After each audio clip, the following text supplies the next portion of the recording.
कक्षा 9वीं का 10वां पाठ हम लेंगे रात का चौकीदार। रचनाकार है सुरेश कुशवाहा, इन्हें तन्मय नाम से भी जाना जाता है। इनका परिचय हम देखेंगे। लेखक का जन्म जबलपुर मध्य प्रदेश में हुआ है। वे कवि और लेखक के रूप में प्रसिद्ध है और उनकी रचनाएं विभिन्न पत्रिकाओं में छपती रहती है। अब रात का चौकीदार इस पाठ की विधा क्या है तो लघु कथा है। लघु कथा जो आकार में छोटी कथा होती है उसे लघु कथा कहते हैं। लघु कथा किसी बहुत बड़े परिदृश्य में से एक विशेष क्षण या प्रसंग को प्रस्तुत करने का चातुर्य है। अब हमारे आसपास बहुत सारी घटनाएं घटती रहती है, प्रसंग घटते रहते हैं। परिदृश्य इसका मतलब क्या है कि हमारे आजू बाजू में चारों ओर जो दृश्य दिखते हैं उनमें से कोई एक दृश्य या एक घटना या प्रसंग लेकर उसकी कथा बनाना एक लेखन कौशल होता है जो लेखक के पास है।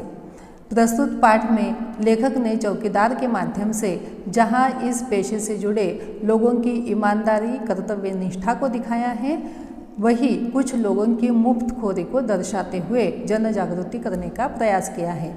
कुछ लोग हम देखते हैं समाज में कि उन्हें हर एक चीज़ बिना पैसों की ही चाहिए होती है, यानी मुफ्त में जितना मिल सके उतना वे ले लेते हैं। जैसे हम एक कहावत है ना, मुफ्त का चंदन घिस मेरे नंदन, ऐसे उनकी प्रवृत्ति होती है। तो ऐसी प्रवृत्ति के लोगों पर भी लेखक ने यहाँ टिप्पणी की है। पाठ की ओर चलते हैं हम।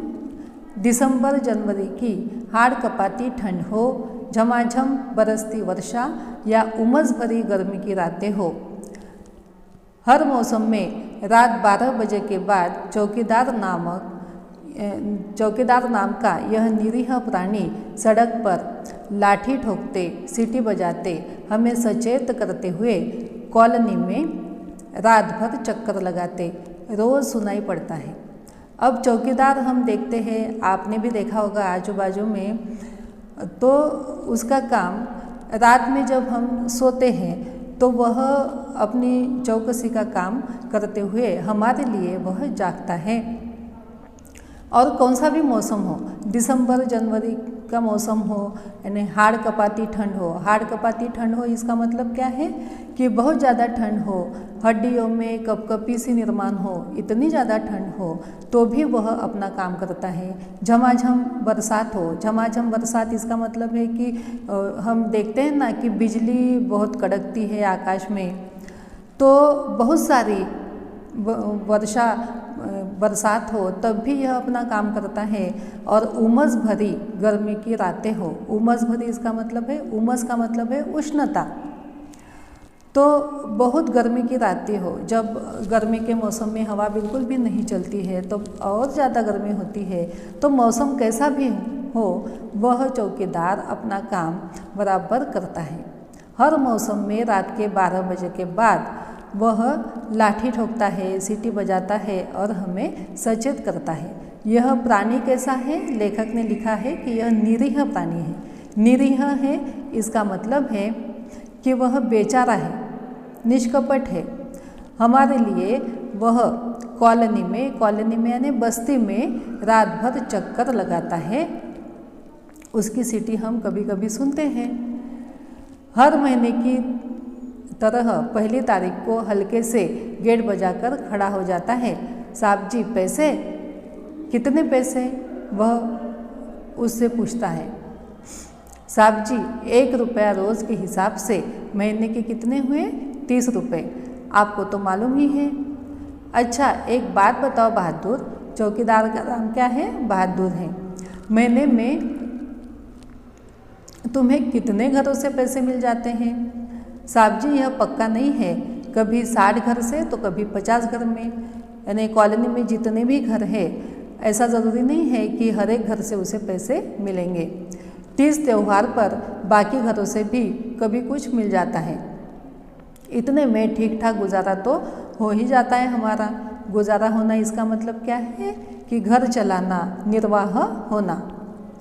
पर कॉलोनी में तो 100-125 से भी अधिक घर हैं, फिर इतने कम, यानी 125 या 100 घर होते हुए भी उसे बहादुर को पैसे कितने घरों से मिलते हैं? सिर्फ 50 या 60 घरों से, कभी कभी तो 30 त्यौहार के मौसम में उसे ज़्यादा भी मिलते हैं, लेकिन सभी घरों से उसे पैसे नहीं मिलते हैं।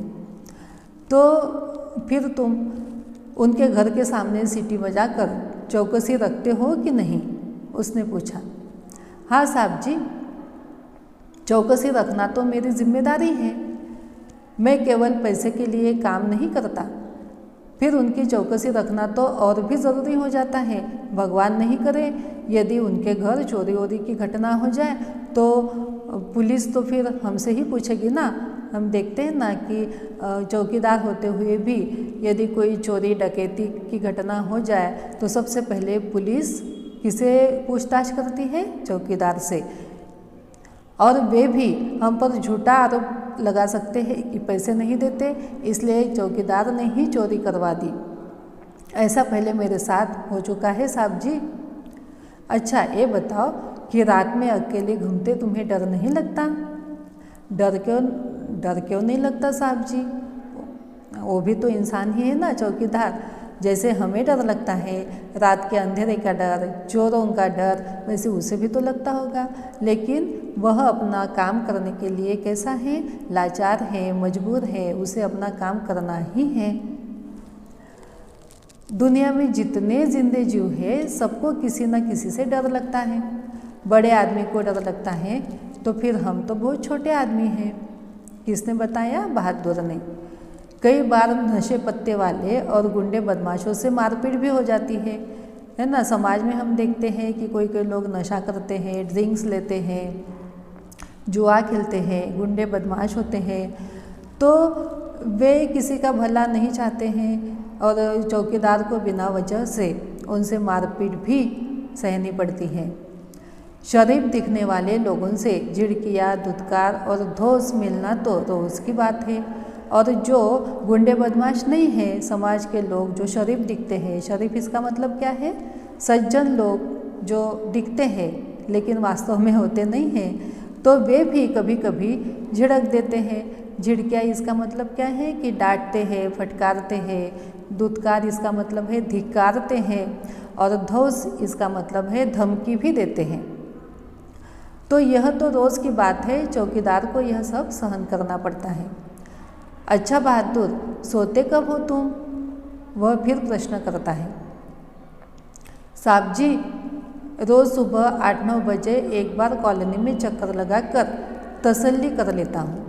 तसल्ली करना मुहावरा है जिसका मतलब है कि विश्वास करना। एक बार बहादुर सब देख लेता है कि सब ठीक ठाक है कि नहीं है, तो फिर कल की नींद पूरी करने और आज रात में फिर जागने के लिए आराम से अपनी नींद पूरी कर लेता हूँ। अच्छा साहब जी, अब आप पैसे दे दें तो मैं अगले घर जाऊँ। अरे भाई, अभी तुमने ही तो कहा कि जो पैसे नहीं देते उनका ध्यान तुम्हें ज़्यादा रखना पड़ता है, तो अब से मेरे घर की चौकसी भी तुम्हें बिना पैसों की करनी होगी, समझे? अब वह सुनता है और उसे लगता है कि साहब मुझे पैसे नहीं देने वाले हैं, फिर भी वह कुछ कहता नहीं है। जैसे आपकी इच्छा साहब जी। और चौकीदार अगले घर की ओर बढ़ गया। मैं सोचता हूँ कि बिना किसी ऊपर दबाव या नियंत्रण के एकाकी रूप से इतनी जिम्मेदारी से अपना कर्तव्य निभाने वाला, हमारी सुरक्षा की चिंता करने वाला, निष्कपट भाव से, निष्कपट यानी मन में कोई भी कपट नहीं होता है चौकीदार के, कि यह चौकीदार ऐसा करता है क्या कि इस घर की रक्षा करने हेतु ज़्यादा चौकस रहता है और दूसरे घर की ओर ध्यान नहीं देता है। ऐसा नहीं होता है। चौकीदार सभी लोगों की चौकसी वह करता है, पहरेदारी करता है। यह रात का रखवाला स्वयं कितना असुरक्षित है और अकेला है। मैं रात भर ऊहापोह में रहा। ऊहापोह इसका मतलब है कि हमारे मन में बहुत सारे विचार आते हैं ना, विचारों का तर्क वितर्क हम करते रहते हैं, उधेड़ बूंद रहती है। तो लेखक ने रात का जो चौकीदार है उसके बारे में बहुत सोचते रहे। उसे तो पैसे नहीं दिए, लेकिन लेखक को उसे पैसे देना अच्छा नहीं लगा और वे सोचते रहे कि जो चौकसी का काम है, चौकीदार का काम है, वह बहुत ही जिम्मेदारी का काम है और जिम्मेदारी के साथ साथ वह जोखिम भरा भी काम है। तो लेखक को ठीक से नींद भी नहीं आई। सवेरे उठने तक मैं निर्णय ले चुका था। लेखक ने निर्णय लिया। क्या निर्णय लिया होगा? मैंने चौकीदार को बुलाया और उससे कहा, मेरे घर की चौकसी करने का तुम्हें पूरा मेहनताना मिलेगा। मेहनताना यानी मेहनत करने का जो पैसा मिलता है, पारिश्रमिक काम करने का पैसा जो है वह मिलेगा। नहीं तो कोई कोई लोग रहते हैं ना कि चौकीदार को पैसे देने में कंजूसी करते हैं या चौकीदार को पैसे देना टालते हैं।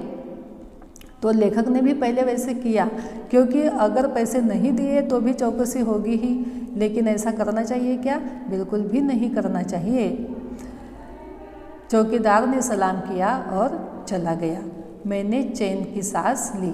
चैन की सांस लेना यह भी मुहावरा है जिसका अर्थ है आश्वस्त होना या बिना तनाव के रहना, और उसके प्रति श्रद्धा बढ़ गई। श्रद्धा बढ़ गई यानी विश्वास बढ़ गया। तो इस प्रकार से रात का चौकीदार जो होता है उसका काम कैसा होता है? बहुत ही जिम्मेदारी का होता है और जोखिम भरा भी होता है। वह कितना अकेला और असुरक्षित भी रहता है। हमें लोगों की मानसिकता बदलनी चाहिए। इस पाठ के द्वारा लेखक संदेश देना चाहते हैं कि जो लोगों की मानसिकता होती है, लोग क्या करते हैं कि चौकीदार है तो उसे कम महत्व देते हैं, उसके काम को यानी महत्व नहीं देते और इज्जत भी नहीं देते हैं। जबकि चौकीदार का काम बड़ा ही महत्वपूर्ण है, जिम्मेदारी का काम है और जोखिम भरा भी काम है। चोर डाकू रात के अंधेरे का फायदा लेकर रात में चोरी, डकैती, लूटमार करते हैं।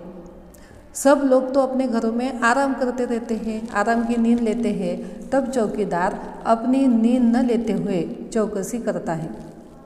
चौकीदार होने से हमें इत्मीनान होता है, भरोसा होता है कि चोरी डकैती नहीं होगी। लेकिन कभी कभी क्या होता है कि चोर डाकू समूह में आते हैं और चौकीदार बेचारा अकेला रहता है तो उनका सामना नहीं कर पाता है, तो चोरी डकैती हो जाती है, अप्रिय घटना हो जाती है। तो सबसे पहले पुलिस और लोग चौकीदार को ही संदेह की नज़र से देखते हैं। कुछ लोग तो चौकीदार ने अपना चौकसी का काम ठीक से नहीं किया ऐसा आरोप भी लगाते हुए उससे मारपीट करते हैं और गालियां देने लग जाते हैं। वैसे देखा जाए तो चौकीदार को सबसे पहले नशे वाले, चोर डाकू लोगों से खतरा, फिर पुलिस से पूछताछ का खतरा और फिर शरीफ दिखने वाले जो लोग होते हैं, चौकीदार पर अपना काम ठीक ना करने का आरोप लगाने वाले जो लोग होते हैं, उनसे भी खतरा मोल लेना पड़ता है। ऐसा होता है रात का चौकीदार का काम। तो ऐसे जिम्मेदारी के जोखिम भरे काम का मेहनताना तो उसे मिलना ही चाहिए, है ना, और साथ में उसे सम्मान भी और इज्जत भी मिलनी चाहिए। तो लेखक ने इसी बात को इस पाठ में उजागर किया है।